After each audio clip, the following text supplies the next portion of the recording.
도쿄 아카사카에는 기노쿠지자카라는 언덕이 있다. 언덕의 한쪽에는 오래된 해자가 존재했는데 이 일대는 해가 저물면 인적이 끊겨 무척이나 오싹했다. 때문에 마을 사람들 대부분은 늦은 밤이 되면 이 언덕을 넘어가기보다 차라리 먼 길로 돌아가곤 했다.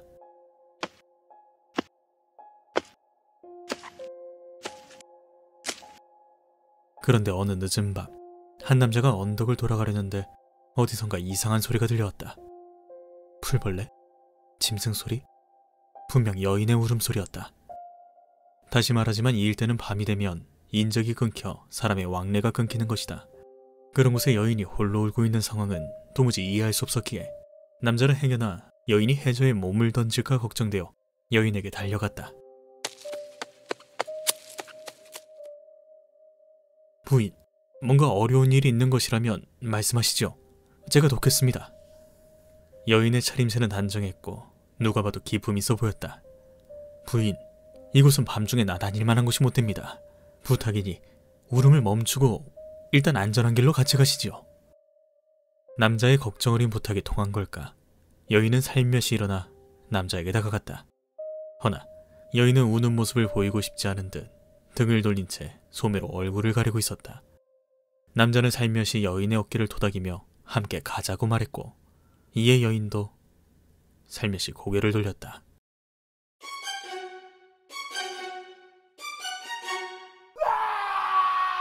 여인의 얼굴은 사람의 것이 아니었다. 누가 봐도 사람이 아니었다.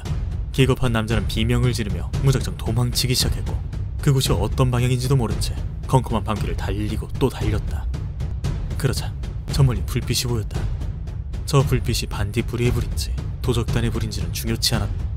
그냥 말이 통하는 사람만 있으면 된다는 생각으로 무작정 달렸다.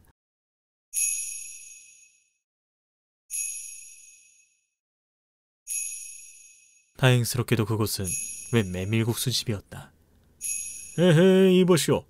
노상강도라도 만난 것이오? 주인으로 보이는 남자가 무뚝뚝하게 말했다. 남자는 반쯤 넋이 나간 채 여자, 그 여자 얼굴만 반복했고 이에 주인이 살며시 다가왔다. 혹시 그 여자가 이런 얼굴이었습니까?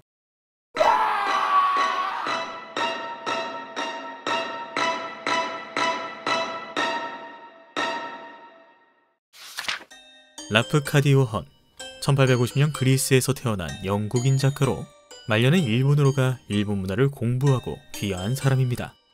그는 외국인 가운데 가장 뛰어난 일본 관찰자라는 평을 받기도 했는데 앞서 들려드린 이야기는 그가 일본 이곳저곳에서 체록한 괴담이라는 저서 속 한 이야기죠. 아, 이렇게 끝나긴 아쉽고 이야기 하나만 더 해볼까요?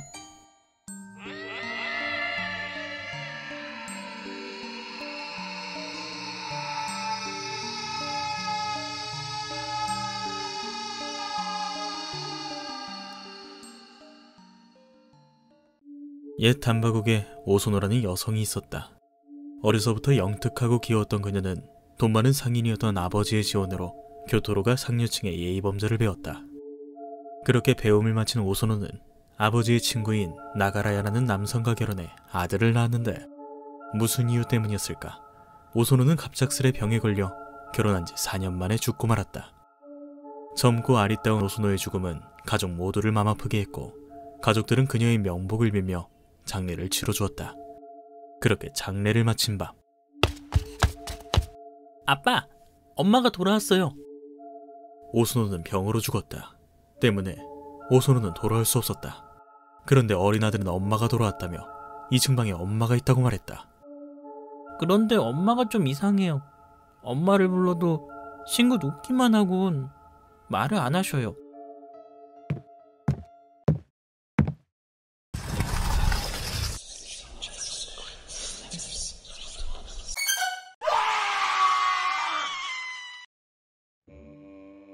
아들 말대로였다. 2층 방엔 정말로 죽은 오소노의 망령이 있었다. 이에 기겁한 식구들은 급히 방문을 뛰쳐내려와 의논하기 시작했다. 장례까지 했는데 뭐가 문제일까요? 혹시 우리가 오소노에게 밉보일 짓을 한 걸까요? 이에 조용히 듣고 있던 오소노의 시어머니가 말했다. 남들에겐 별거 아닐지 몰라도 여자들은 자기 물건을 아끼는 법. 우리가 오소노를 기억하고자 남긴 물건들이었지만 오소노에게 돌려주자꾸나. 식구들은 오소노가 생전 아꼈던 도구, 옷가지들을 모아 불태웠고 그녀가 더 이상 이승에 미련이 없게끔 만들어주었다. 그런데 그날 밤, 아빠! 엄마가 또 왔어! 그런데 이젠 웃질 않아. 대체 뭐가 문제였을까? 그때부터 2층 방은 공포의 방이 되었다. 아무리 오소노가 가족이지만 저승에 있어야 할 자가 자꾸만 2승에 있자 남은 가족들이 위험해질지 모른다 느낀 오소노의 시어머니는 이 일을 근처절 주지 스님에게 전했다. 호인의 물품까지 모두 돌려줬다 하셨는데 이거 참 영문을 모르겠군요. 제가 직접 가 물어보겠습니다. 대신 제가 방을 나오기 전까지 그 방에 아무도 들이지 말고 대화를 들으셔도 안 됩니다. 스님은 2층 방에서 홀로 불경을 외우고 있었다. 그렇게 오소노가 나타났다. 그녀는 아무런 말도 표정도 짓지 않은 채 장롱만을 바라봤다. 장롱에는 이제 아무것도 없습니다. 가족분들께서 모두 돌려드렸는데 어찌 아직도 떠나지 못하시는 겁니까? 제가 보여드리겠습니다. 스님은 장롱의 첫 번째 서랍을 열었다. 아무것도 없었다. 그렇게 두 번째 서랍을 열었다. 아무것도 없었다. 이윽고 세 번째 서랍을 열었다. 아무것도 없었다. 마지막으로 네 번째 서랍을... 말없이 장롱만 바라보던 오소노의 머리가 미친듯이 위아래로 흔들리기 시작했다. 하지만 스님은 이해할 수 없었다. 네 번째 서랍엔 아무것도 없었기 때문이다. 그 순간 서랍 바닥에 깔아놓은 종이를 발견한 스님은 살며시 종이를 들어올렸고 그곳에서 한 통의 편지를 발견했다. 이것 때문이었군요. 제가 태워드리면 되겠습니까? 오소노의 망령은 살며시 스님에게 절을 올린 뒤 사라졌다. 다음날 아침 스님은 오소노와의 약속을 지켰다. 그 편지는 과거 오소노가 교토에서 공부하던 시절에 받은 연애 편지였는데 스님은 죽을 때까지 그 내용을 다른 이에게 알려주지 않았다. 때문에 지금까지도 그 편지의 내용과 발신인을 아는 사람은 없다고 한다. 오소노는 어려서부터 영특하고 귀여웠다. 그녀는 교토로 가 공부를 했으며 공부를 마친 뒤엔 아버지의 친구와 결혼했다.